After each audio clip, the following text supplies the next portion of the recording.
Welcome back, everyone, to our channel. I'm Stoner. And I'm Lush. And this is Stoner and Lush, baby. Today, what are we going to talk about? Stranger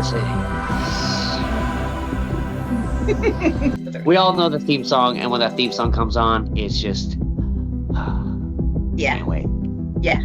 I mean, we're gonna like loosely talk about like the whole series here as a whole. Honestly, I liked all the seasons. I know some people didn't like maybe all of the seasons, but I dug everything. I love the nostalgia of this show, how the little details, the little things that they throw in.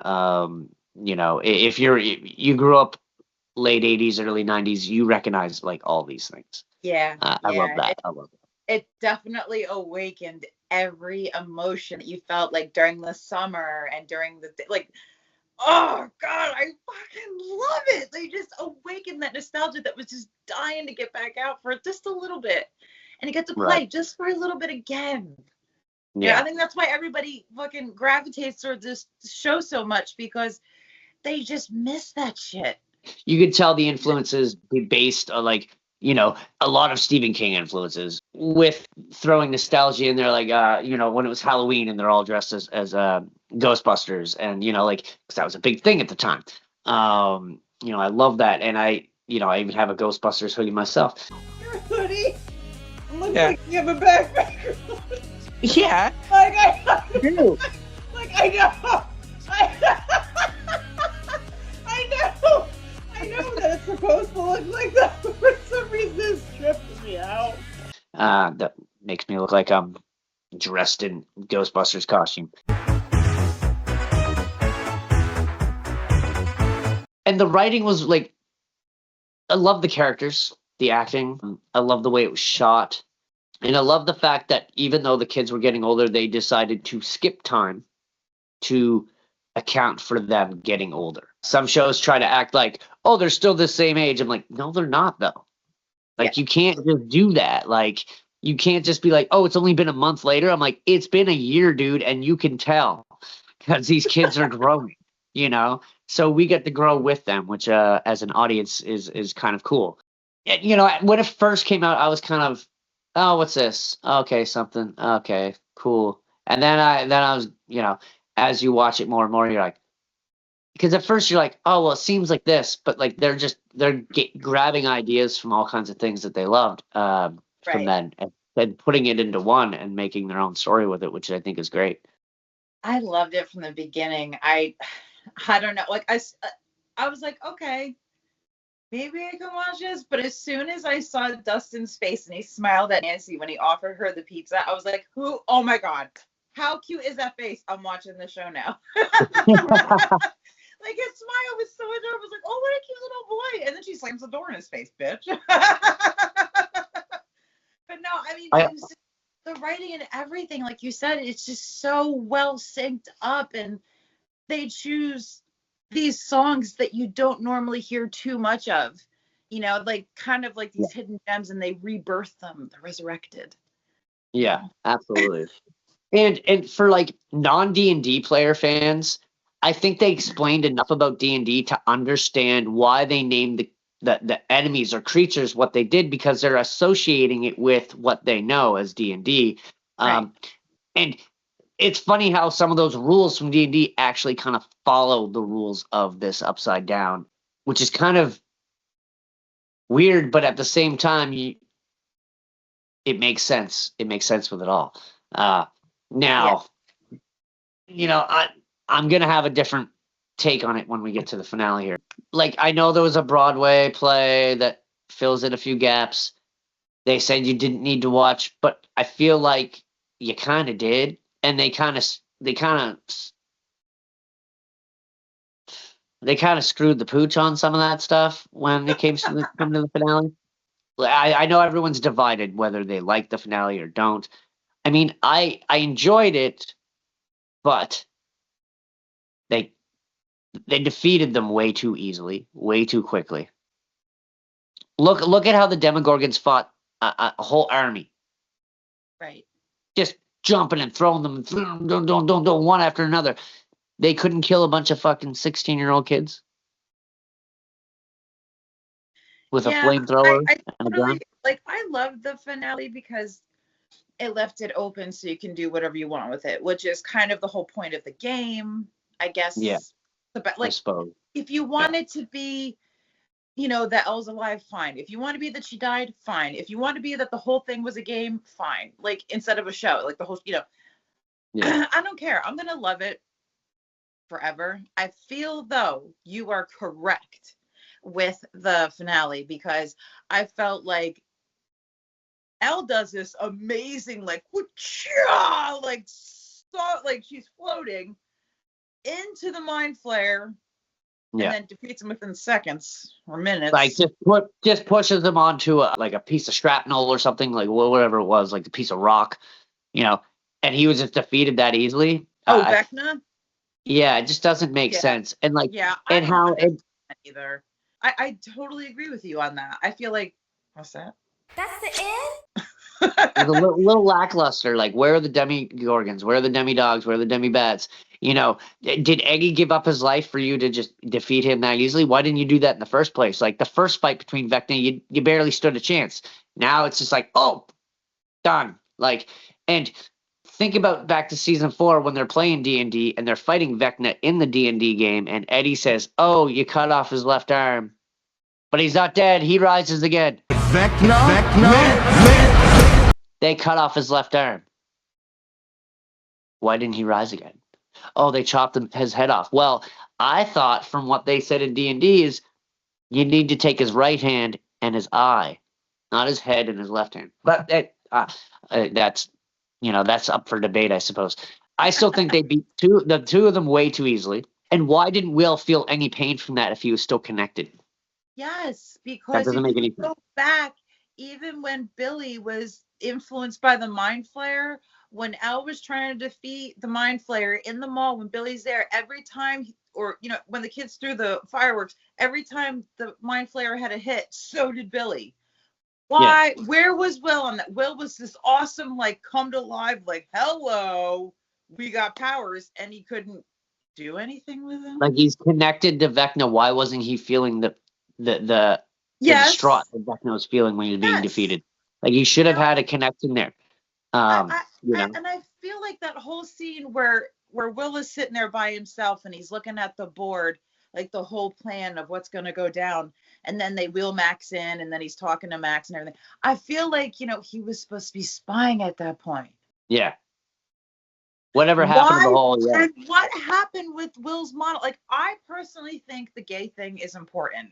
That's just me, especially for that time period.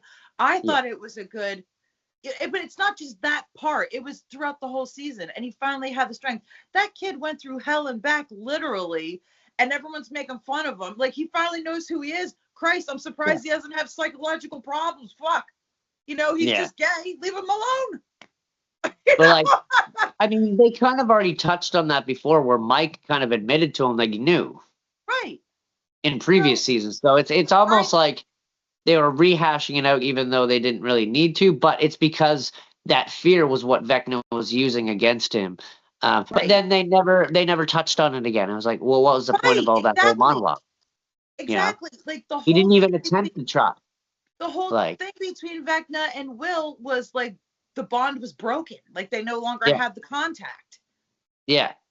Oh. Just because he came out as gay, like, that doesn't make sense. Like, yeah, that doesn't make him like less feel your powers after going through all of that, having powers and having blood through his nose, having that hello.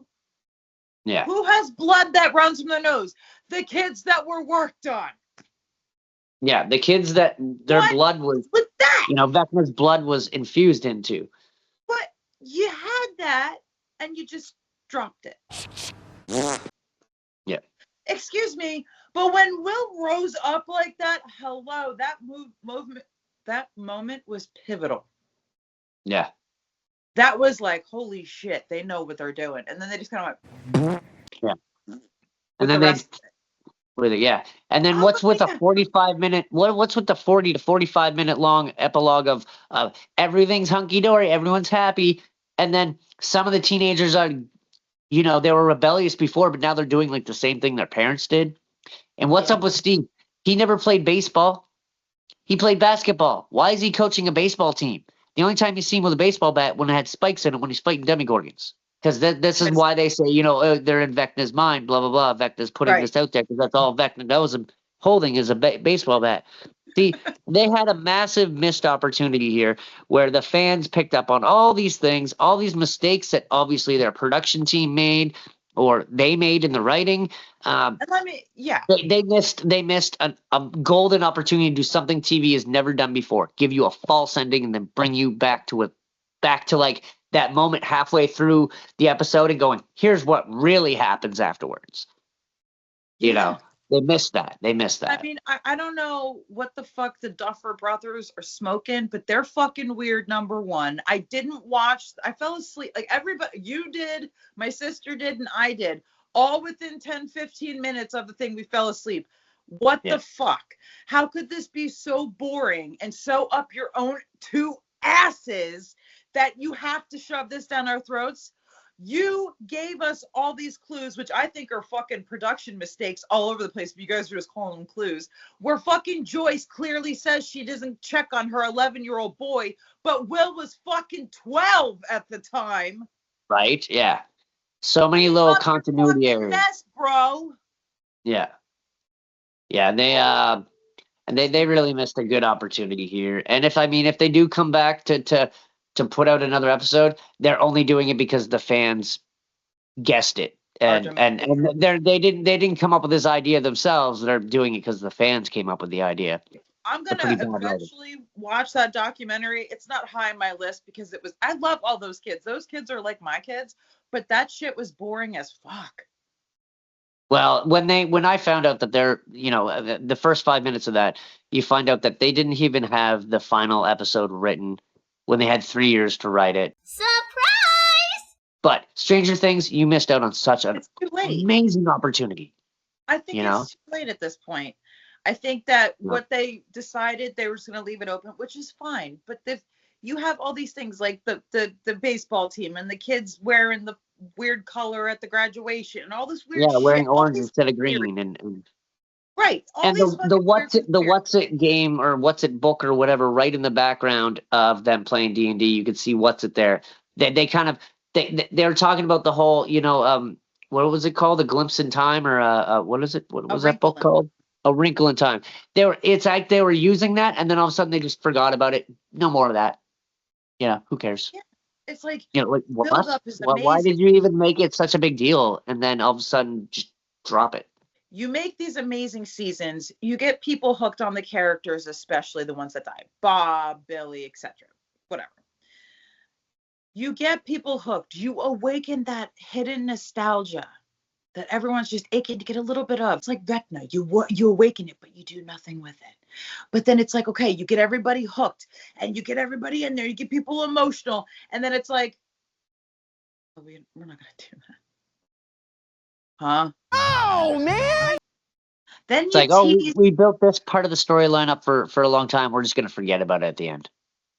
But then this is what I didn't like because I love all of them. But Justin is one of my favorites. You tease the death of Steve. Yeah.